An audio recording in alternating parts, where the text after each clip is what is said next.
Rabi, quando chegaste aqui? Na verdade vos digo, que me buscais não pelos sinais que vistes, mas porque comestes do pão e vos saciastes. Trabalhai não pela comida que perece, mas pela comida que permanece para a vida eterna, a qual o Filho do Homem vos dará. Porque a este o Pai Deus o selou. Que faremos para executarmos as obras de Deus?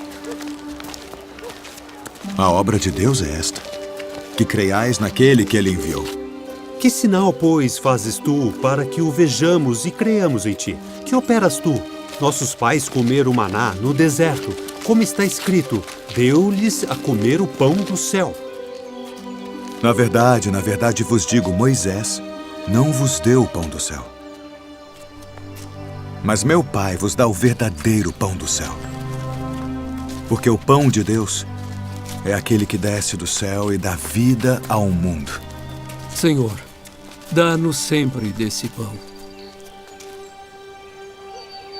Eu sou o pão da vida.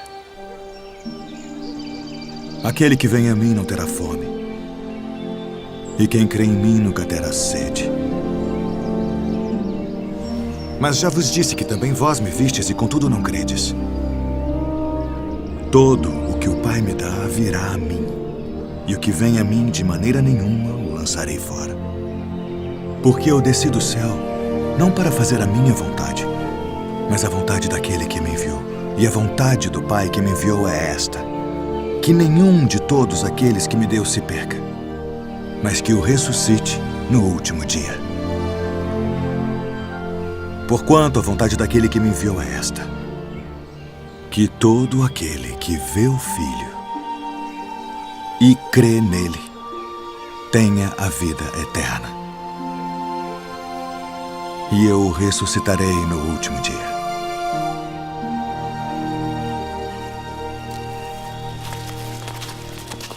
Não é este Jesus, o filho de José, cujo pai e mãe nós conhecemos?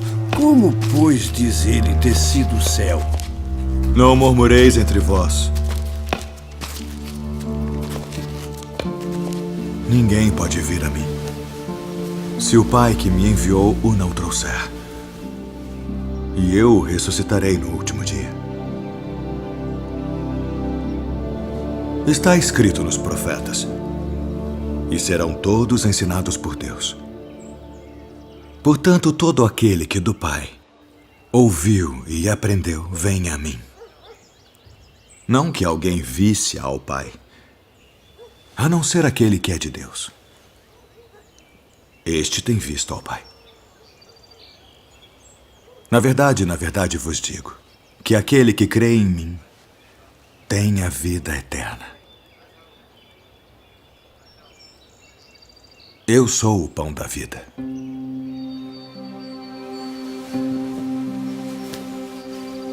Vossos pais comeram maná no deserto e morreram. Este é o pão que desce do céu, para que o que dele comer não morra.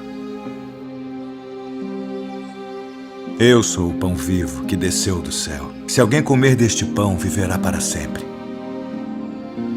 E o pão que eu der é a minha carne, que eu darei pela vida do mundo. Como nos pode dar este a sua carne a comer? Na verdade vos digo que se não comerdes a carne do Filho do Homem e não beberdes o seu sangue, não tereis vida em vós mesmos. Quem come a minha carne e bebe o meu sangue, tem a vida eterna. E eu o ressuscitarei no último dia. Porque a minha carne verdadeiramente é comida, e o meu sangue verdadeiramente é bebida. Quem come a minha carne e bebe o meu sangue permanece em mim, e eu nele. Assim como o Pai que vive me enviou, e eu vivo pelo Pai. Assim quem de mim se alimenta, também viverá por mim. Este é o pão que desceu do céu. Não é o caso de vossos pais que comeram maná e morreram. Quem comer este pão viverá para sempre.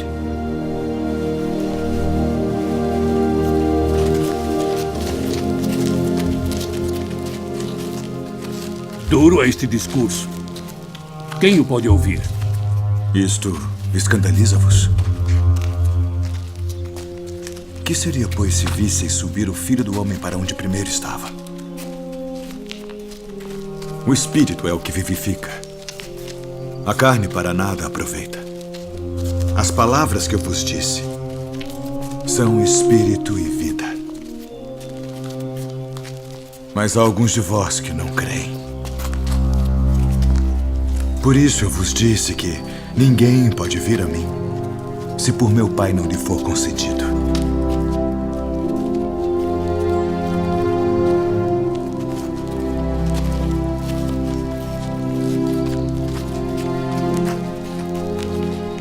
Quereis vós também retirar-vos? Senhor, para quem iremos nós? Tu tens as palavras da vida eterna. E nós temos crido e conhecido que Tu és o Cristo, o Filho do Deus vivente. Não vos escolhi a vós os 12? E um de vós é um diabo.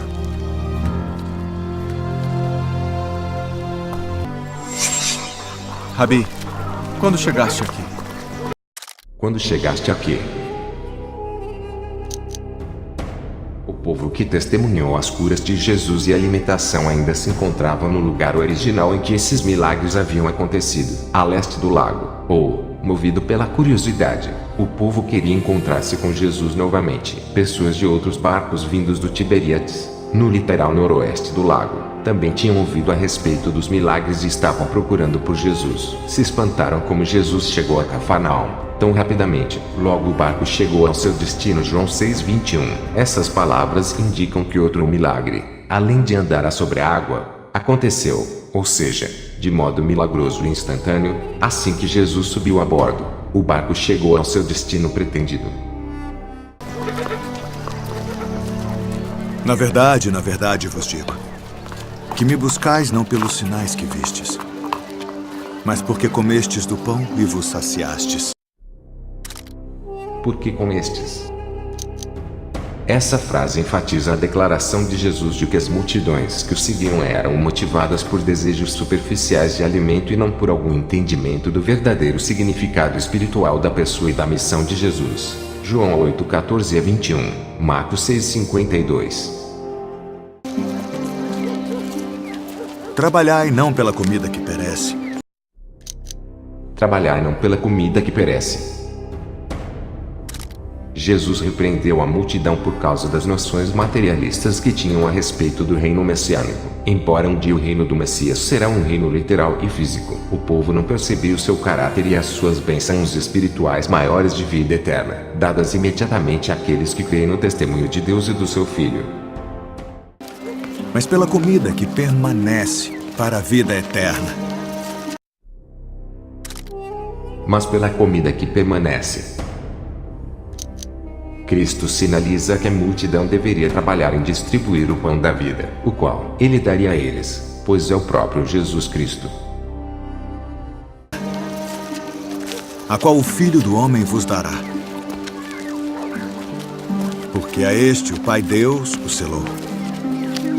E faremos para executarmos as obras de Deus. Obras de Deus.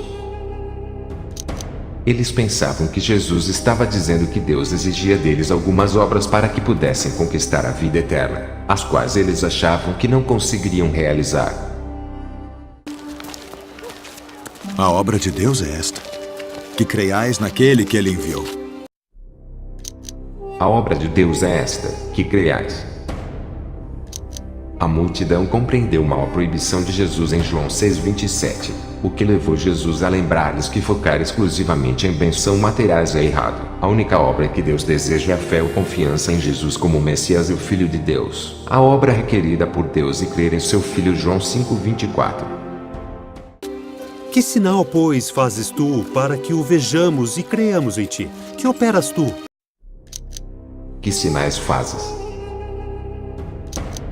A pergunta demonstra a dúvida e a cegueira espirituais da multidão, bem como sua curiosidade superficial e egoísta. Alimentação de 20.000 João 6,10 foi um sinal suficiente para demonstrar a divindade de Jesus. Lucas 16:31. Nossos pais comeram maná no deserto, como está escrito, deu-lhes a comer o pão do céu. Nossos pais comeram maná. A lógica da multidão parece ser que a alimentação milagrosa operada por Jesus fora um milagre pequeno em comparação ao que Moisés fizera. Para crer nele, eles precisariam vê-lo alimentar a nação de Israel na mesma escala como foi na peregrinação pelo deserto ao longo de 40 anos. Exigiam que Jesus fizesse mais do que Moisés para que pudessem crer nele. Citaram o Salmo 78:24. E chovera sobre eles o maná para comerem, e lhes dera do trigo do céu. Na verdade vos digo, Moisés não vos deu o pão do céu. Mas meu Pai vos dá o verdadeiro pão do céu. Porque o pão de Deus é aquele que desce do céu e dá vida ao mundo. Verdadeiro pão do céu. O maná era temporário e pereceu assim como o povo no deserto. O verdadeiro pão, Cristo, que dá vida espiritual e eterna à humanidade. João 6:33. Senhor, dá-nos sempre desse pão. Senhor, dá-nos sempre desse pão. Essa afirmação mais uma vez demonstra a cegueira da multidão, pois as pessoas pensaram em algum tipo de pão físico e não compreenderam a implicação espiritual de que Jesus era o pão. João 4:15. Eu sou o pão da vida. Aquele que vem a mim não terá fome, e quem crê em mim nunca terá sede. Mas já vos disse que também vós me vistes e contudo não credes. Eu sou o pão da vida.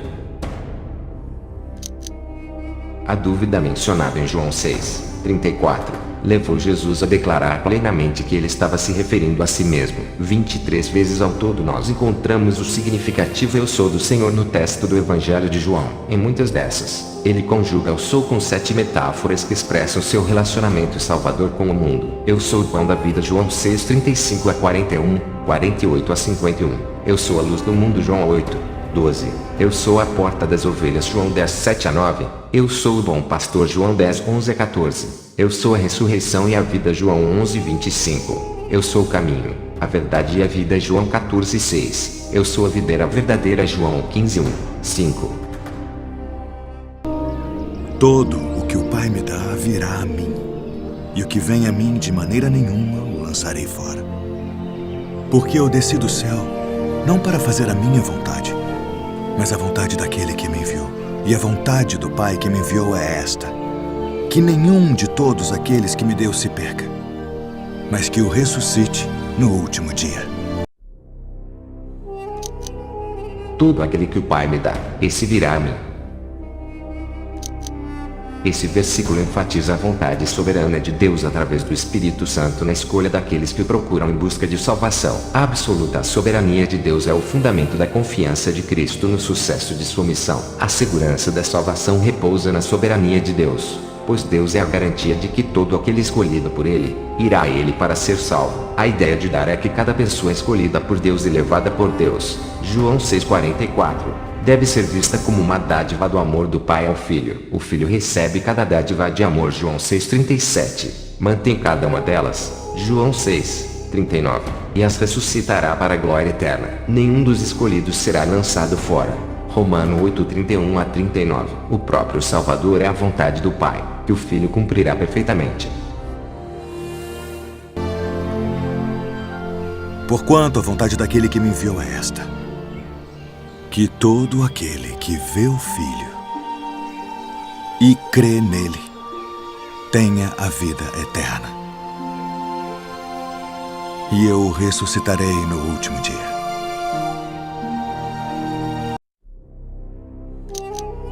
Todo homem que vê o Filho e nele crer.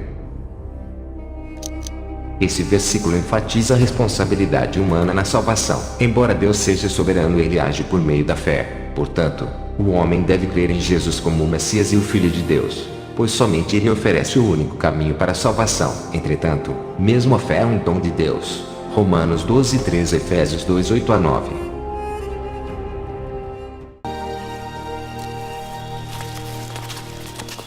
Não é este Jesus, o filho de José, cujo pai e mãe nós conhecemos?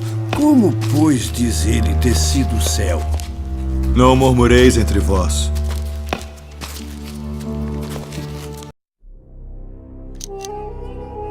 Não lhe conhecemos o pai e a mãe, e murmuravam.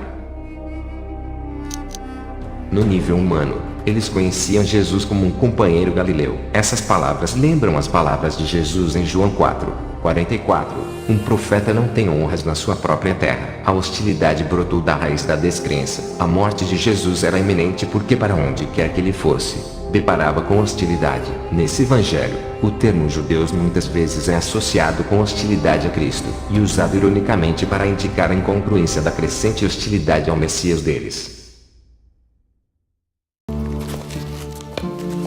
Ninguém pode vir a mim, se o Pai que me enviou o não trouxer. E eu o ressuscitarei no último dia.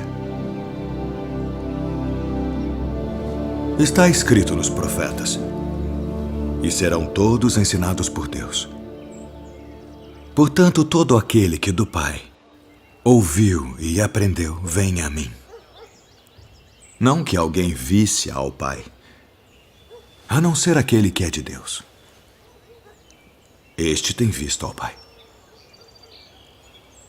Na verdade vos digo, que aquele que crê em mim tem a vida eterna. Eu sou o pão da vida.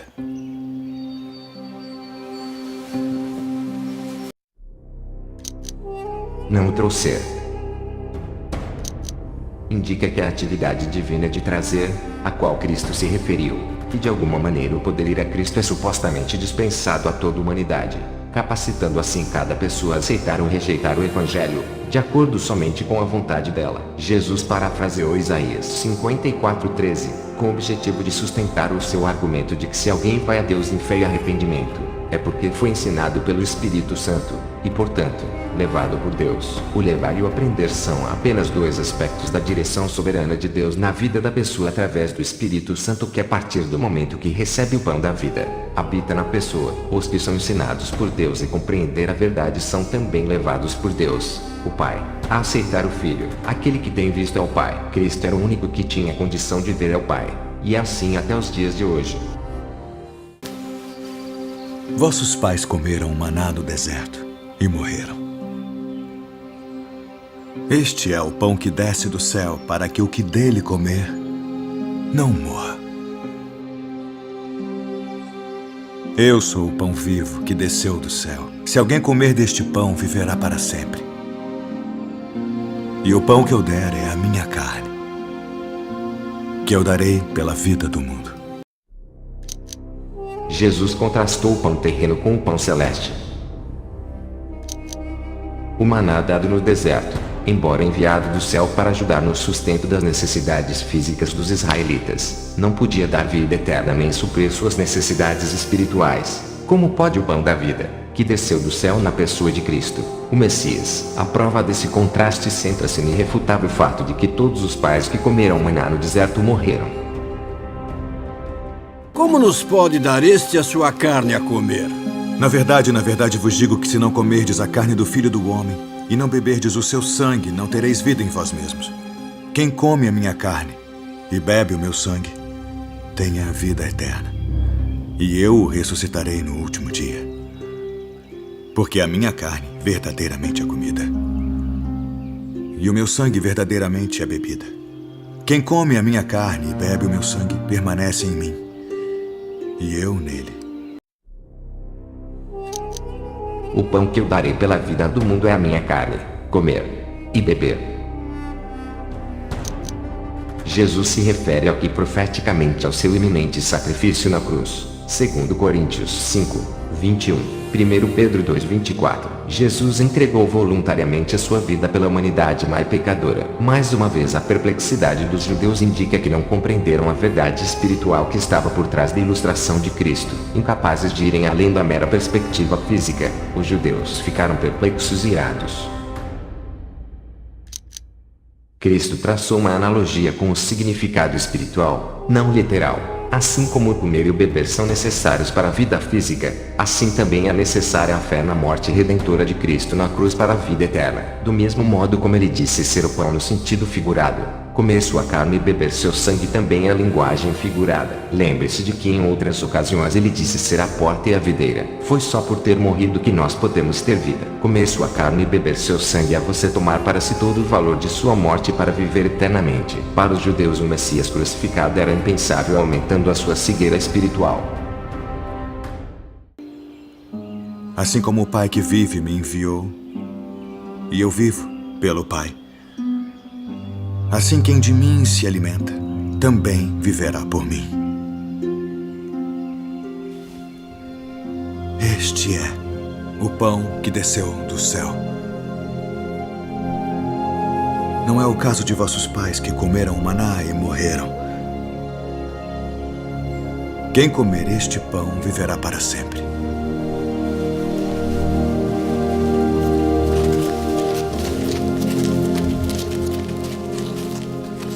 Duro é este discurso. Quem o pode ouvir? Isto escandaliza-vos? Duro é este discurso. Isto vos escandaliza. Pedro percebe a importância com que Jesus enfatizava a respeito do pão da vida ser salvação e ter a vida eterna, porque Deus revelou o Cristo a ele, por meio do Espírito Santo e não pela carne ou pelo relato humano. Mateus 16:16-17. Cristo dá mais um exemplo de um evento vindouro, a sua ascensão, e que para a vida eterna o que tem valor é o espiritual e a carne, físico, para nada se aproveita.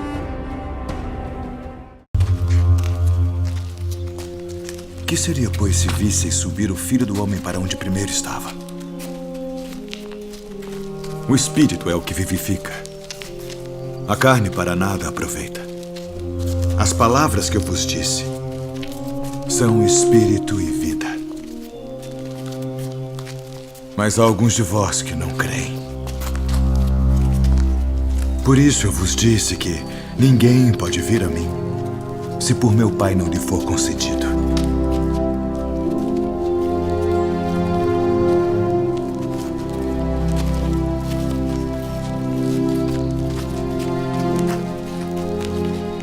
Quereis vós também retirar-vos?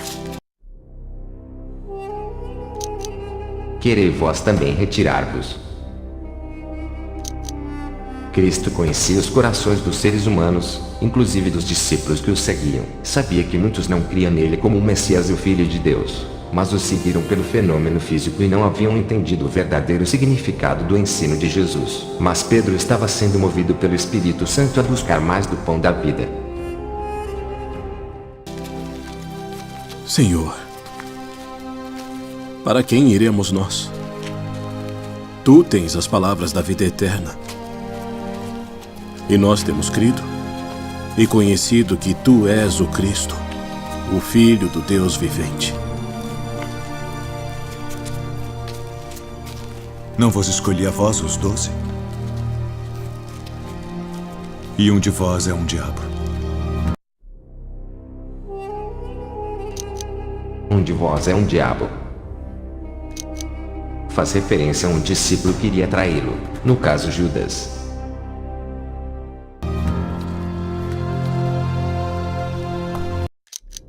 Considerações finais. Essa analogia de Cristo como o pão da vida reforça o tema de João, que Jesus é o Messias e o Filho de Deus. João 20:30-31. Embora João registre milagres de Jesus para estabelecer a divindade dele, ele segue adiante rapidamente para o sermão de Jesus sobre a realidade espiritual de sua pessoa a fim de definir corretamente o que Cristo era, ou seja, não apenas um operador de milagres, mas o Filho de Deus, que veio para salvar a humanidade do pecado.